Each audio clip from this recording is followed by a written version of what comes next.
할렐루야 성가대 찬양 감사합니다. 할렐루야. 아멘. 지난 주간 안녕하셨습니까? 아멘. 오늘 이렇게 부활절 셋째 주일을 맞이하여서 무엇보다도 주님을 사모하는 마음으로 이제 정성을 다해 경배드리는 여러분과 가정 위에 주님의 크신 은총이 충만하기를 간절히 축원드립니다. 오픈 스포츠카를 즐겨 운전하는 한 청년이 있었다고 합니다.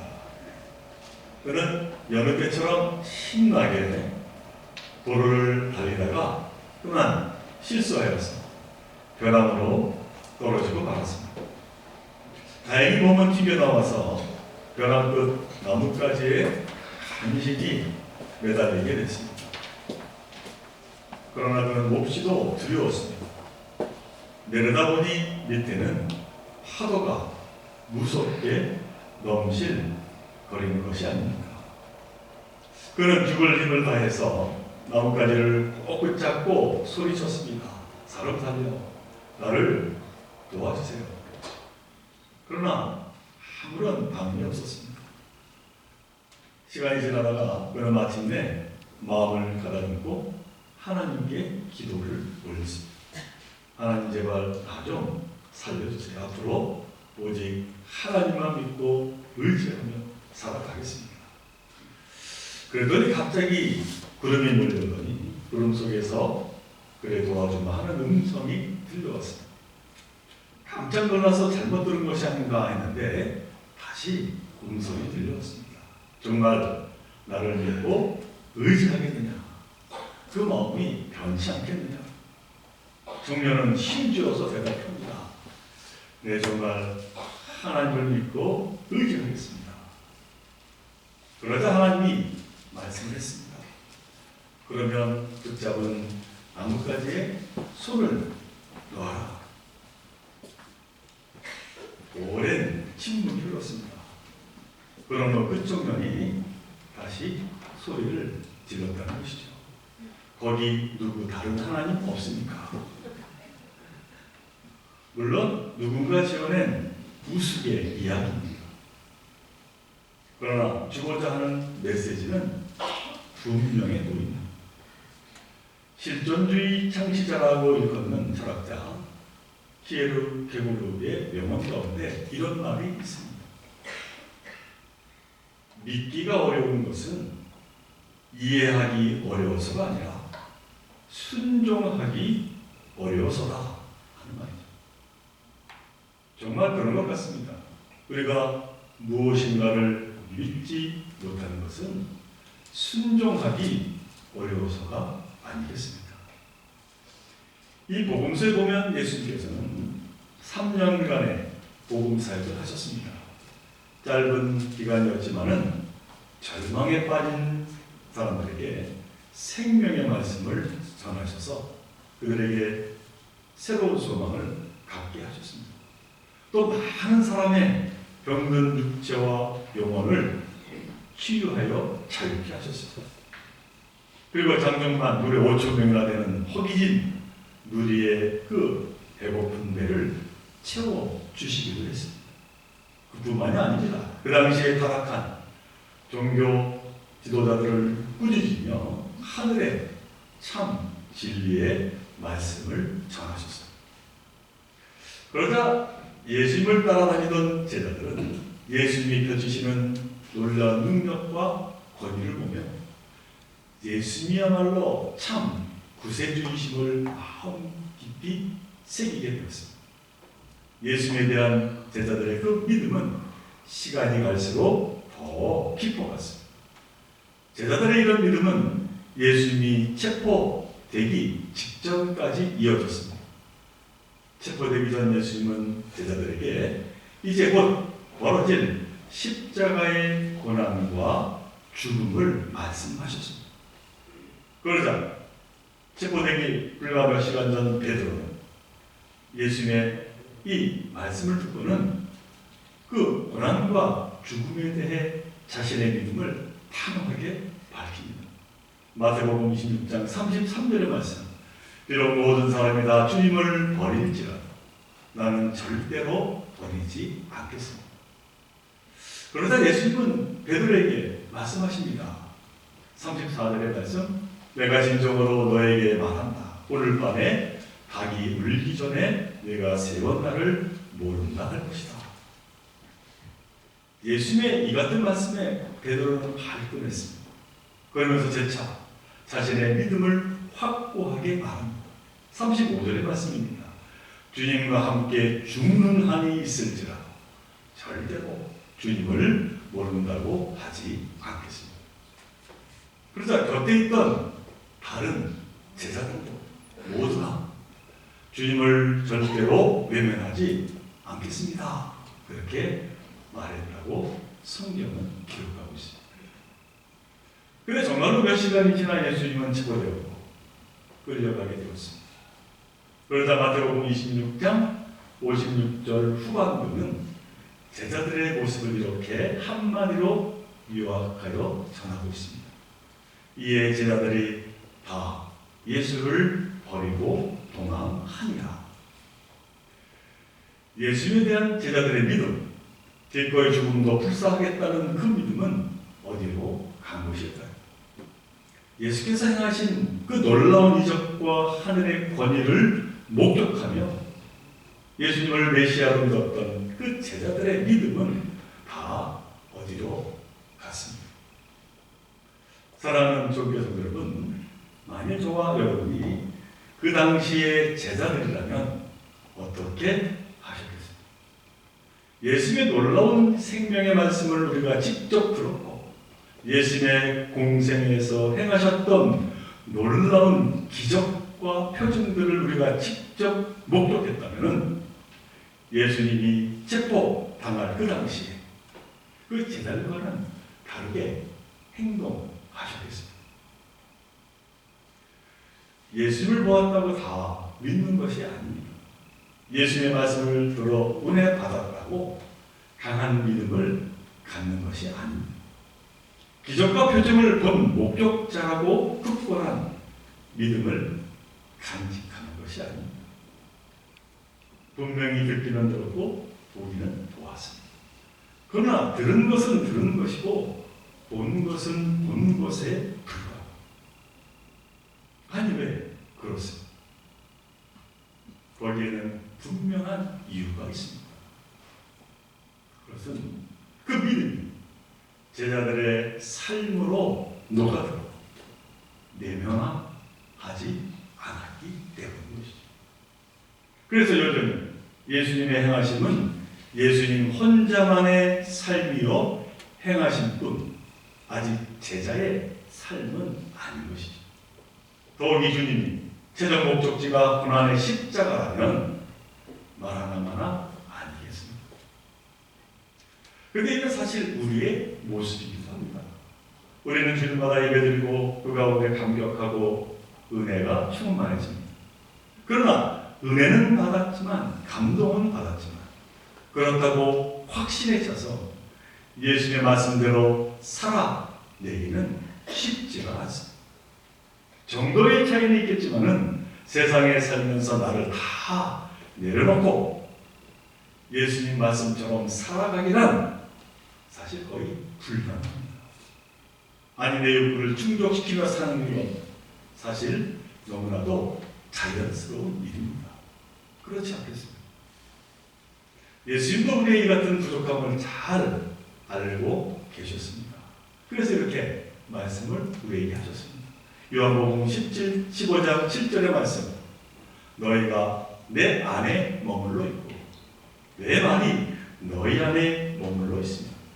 너희가 무엇을 구하든지 다 그대로 이루어질 것이다. 이건 무슨 말씀입니까? 말 그대로 예수님과 우리가 하나가 되는 그 믿음을 갖게 되면 우리가 원하는 그 모든 것이 다 이루어진다. 그렇게 말씀을 하신 것이죠. 너무나도 축복된 말씀이 아닐 수가 없습니다. 그런데 이 말씀에서 우리가 알아야 할 것이 있습니다. 내가 주님과 하나 되는 그 믿음을 갖게 된다면 내가 원하는 것도 달라진다는 것이죠. 내 욕구, 내 욕심을 위해 원하는 그 모든 것이 변하여 하나님의 영광을 위하여 구하게 된다는 것입니다. 그럼 하나님께서 기뻐하시며 다 이루어 주지 않으시겠는가? 그렇게 우리에게 말씀하고 있는 것이죠. 우리가 언제나 늘 겸손함으로 하나님 말씀 안에 앞에 서야 될 줄로 믿습니다.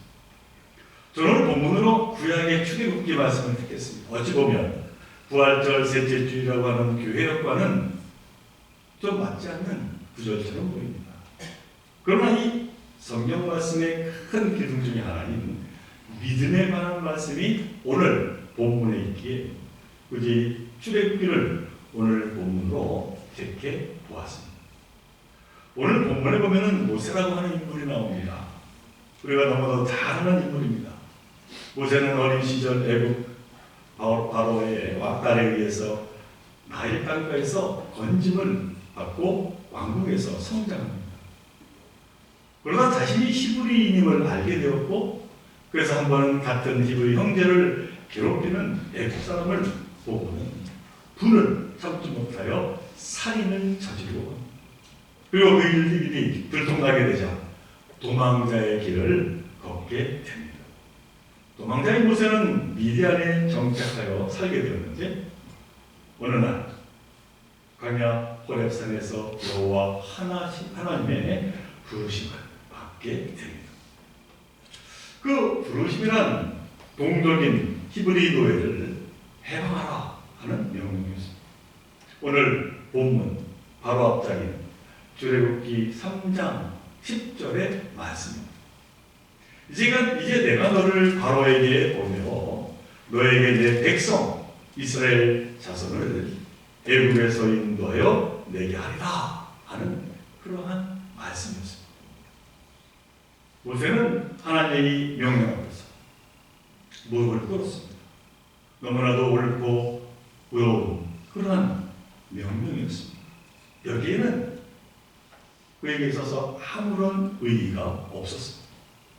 젊은 시절 자신이 가졌던 신념이기도 했습니다. 그러나 그렇다고 그 명령에 순종할 마음이 전혀 없었습니다. 그래서 대답합니다. 11절의 말씀, 모세가 하나님께 이르되 내가 누구이기에 바로에게 가면 이스라엘 자손을 애굽에서 인도하여 내리니까. 아니, 왜 모세는 하나님의 말씀은 너무나도 옳고 의로운 말씀 그렇게 받아들였지만, 또한 자신의 젊은 시절의 신념이었지만은 그럼에도 불구하고 순종할 그 마음은 왜 없었을까?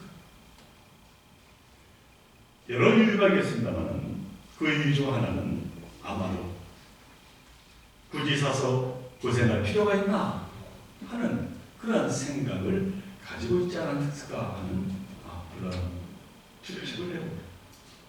출애굽기 2장에 보면 모세는 비록 처가살이지만은 40년 목자의 생활에 편하게 잘 지내고 있었습니다. 아내도 있었습니다. 아들도 있습니다. 더욱이 처갓집은 이 미디안적으로 목의 사회입니다. 그러므로 처가살이가 부끄러울 것도 없습니다. 그리고 열심히 일하면 그만큼 고스란히 자신과 가족에게 풍족한 생활이 됩니다. 일할 맛이 납니다. 그런데 강력한 힘을 가진 애굽의 바로와 맞서 히브리 백성을 해방하라, 이 엄청난 일을 자기에게 하라니, 물론 그 일이 옳은 일인 줄 압니다. 그 일은 또 하나님의 의를 드러내는 일입니다. 그러나 너무나도 벅차고 위험한 일입니다. 그래서 그냥 이대로가 좋다는 것이죠. 그리고 또 하나는 과거에 좋지 않은 경험을 가지고 있었습니다. 그래서 그런 두려움이 있었던 것이죠. 동족인 히브리인들과 모세 사이에는 이미 과거에 악연이 있었다라고 하는 것입니다. 젊은 시절 모세는 동족을 위해 살인도 불사했지만 이를 알아주기는커녕 모세에게 깊은 상처를 안겨주었습니다. 그로 인해 자신이 누렸던 모든 것을 내려놓고 도망쳐야만 했습니다. 그러니 모세의 마음에는 배신감 그리고 자신의 한계를 느꼈을 것입니다. 그러니 나도 저 이스라엘 백성들을 믿을 수 없고 또한 그들도 나를 믿을 수 없을 것이라고 하는 그러한 생각을 가지게 되었던 것입니다. 그래서 모세는 핑계를 댑니다. 오늘 본문 1절의 말씀, 그들이 저를 믿지 않고 제 말을 듣지 않고 주님께서는 너에게 나타나지 않으셨다 하면 어찌 하겠습니까?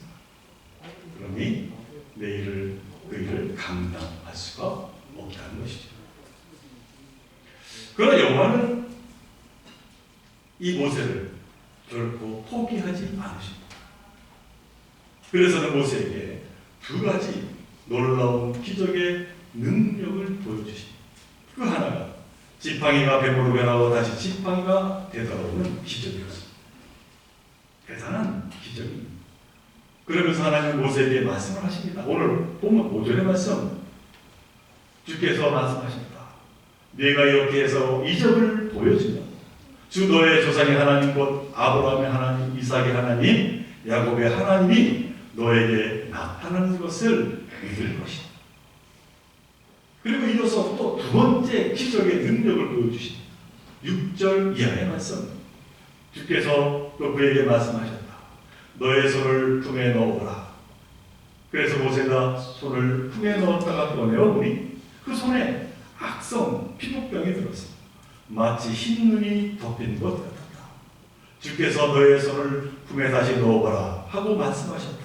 그가 손을 다시 품에 넣었다가 꺼내어서 보니 손에 살이 본래대로 돌아와 있었다.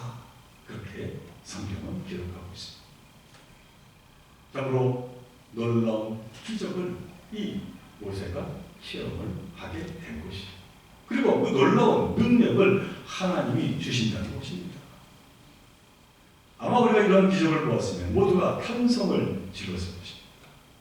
이처럼 모세는 하나님의 놀라운 능력을 체험하게 되었고 또한 얻게 되었습니다. 그리고 동시에 하나님이 자신을 들어 쓰시고자 하시는 그 완고하신 뜻을 바라보게 되었습니다. 우리는 여기서 매우 중요한 교훈을 만나게 됩니다. 그 교훈이란 이스라엘에 대한 문제는 이제 하나님의 문제가 아니라는 것이죠. 이 이스라엘에 대한 문제는 모세의 문제가 되었다는 것. 다시 말해 이스라엘이 노예로부터 해방되어 주권을 가진 자유인이 되느냐 마느냐 하는 그 운명이 이제는 모세의 믿음과 결단에 달려있게 되었다는 것입니다. 이는 우리에게도 마찬가지입니다. 사랑하는 종교성 여러분, 우리 좋은 교회가 건강하고 은혜 넘치며 사랑 가득한 믿음의 공동체가 되는 것이 누구의 문제입니까? 하나님의 문제로 하나님이 노력해야 합니다. 아니면 예수님의 문제로 예수님이 노력해야 하는 겁니다. 이는 물론 하나님이 원하시는 일이지만 이는 분명 저와 여러분의 문제요, 우리가 노력해야 하는 문제인 것이죠. 그 누가 아니라 우리 한 사람 한 사람이 조원교회의 내일을 결정하는 것입니다. 그러므로 문제는 다름 아닌 우리의 믿음, 곧 내 믿음에 있는 것이요 우리의 결단과 노력에 있다라고 하는 사실입니다. 이 복음서를 보면 매우 유사한 상황에서 예수님은 한결같은 말씀을 하고 계십니다. 그 말씀 하나가 마가복음 10장 52절의 말씀입니다. 눈을 뜨게 된 두 맹인에게 예수님이 말씀하십니다. 예수께서 이르시되 가라, 네 믿음이 너를 구원하였느니라. 이는 무슨 말씀입니까? 그러니까 기적을 체험하고 난 두 맹인은 그 누구로 인하여 구원에 이르는 것이 아니라 바로 자기 자신들의 믿음으로 구원을 얻게 되었다고 지금 예수님이 선언하고 계신 것이죠. 예수님은 또 마태복음 9장 22절에서 예수님의 옷을 만진 혈류증을 앓는 여인에게 이렇게 말씀합니다. 예수께서 돌이켜 그를 보시며 이르시되 따라 안심하라. 너의 믿음이 너를 구원하였다 하시니 여자가 그 즉시 구원을 받으니라. 이 여자도 바로 그 누구가 아닌 자신 여자의 믿음으로 구원에 이르게 되었다고 지금 예수님이 선언해 주고 계시는 것이죠. 또 누가복음 10장 50절에 보면은 한 죄를 지은 여자가 향유 담은 옥합을 가지고 와서 예수님의 발에 붙자 그 여자에게 이렇게 말씀하십니다. 예수께서 여자에게 이르시되 너의 믿음이 너를 구원하였으니 평안히 가라 하시니라. 물론 예수님이 그들에게 은혜를 베풀어 주셔서 눈을 뜨게 하셨고 병을 낫게 하셨고 세상을 받게 하셨습니다. 그렇지만 그 모든 것이 바로 그들의 믿음으로 인하여 이루어졌다고 예수님은 선언해 주고 계심을 보게 되는 것이죠. 이 말은 달리 표현하면 그들의 믿음이 그들의 삶으로 녹아들어 만들어낸 결과라고 예수께서 인정하시며 선언해 주신 것입니다. 이는 결국 예수님의 부활이 그 누가 아닌 바로 나의 부활로 고백되어지고 이루어질 때 진정한 부활의 은총의 삶을 우리가 살아가게 된다는 말씀인 것이죠. 오늘 본문에서 저 모세는 이 같은 자각이 없었습니다. 그는 회피하고 싶었습니다. 그러다가 하나님의 완고하신 그 사랑하심을 깨닫게 되었습니다. 그래서는 이스라엘의 출애굽이 자신의 출애굽임을 깨달아 알게 되었다는 것이죠. 그래서 그는 결단하고 길을 나서게 됩니다. 모세의 그 같은 결의 전 모습을 출애굽기 4장 20절 후반부는 이렇게 기록하고 있습니다. 모세가 하나님의 지팡이를 손에 잡았더라. 사랑하는 우리 종교에서 여러분, 모세가 하나님의 지팡이를 손에 잡았더라. 이와 같은 믿음의 삶을 이루어 가시기를 바랍니다. 내 믿음이 너를 구원하였다 하신 예수님의 이 말씀이 오늘 저와 여러분에게 하시는 말씀임을 잊지 마시기를 바랍니다. 그래서 모세처럼 온전한 믿음을 세워 나아가 하나님께 영광 올려드리시기를 바랍니다. 그러한 때 하나님은 모세를 통해 놀라운 역사를 이루어 주셨습니다.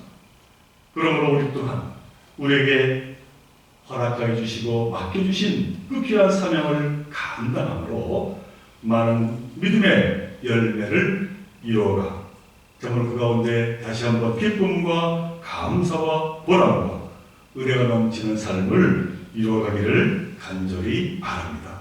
이 같은 믿음의 삶, 은총의 삶을 살아가는 저와 여러분들 되시기를 다시 한번 간절히 주님의 이름으로 축원드립니다. 우리 함께 기도드립니다. 사랑하는 하나님, 오늘 모세를 통해서 우리의 삶을 되돌아봅니다. 정말로 예수께서는 네 믿음이 너를 구원하였다 말씀하십니다. 저희들 부족하지만은 이와 같은 온전한 믿음을 세우고자 다시 한번 결단하는 자들 되게 하여 주옵소서. 하나님의 지팡이를 손에 잡았더라 하는 그 모세의 믿음을 저희들 또한 사모하게 하여 주시고, 부족하지만 주신 귀한 사명 감당하여 하나님께 영광을 드리는 저희들 모두가 되게 하여 주옵소서. 이 모든 것 간절히 바라옵니다. 우리의 생명 되시는 예수님 이름으로 기도드리옵나이다.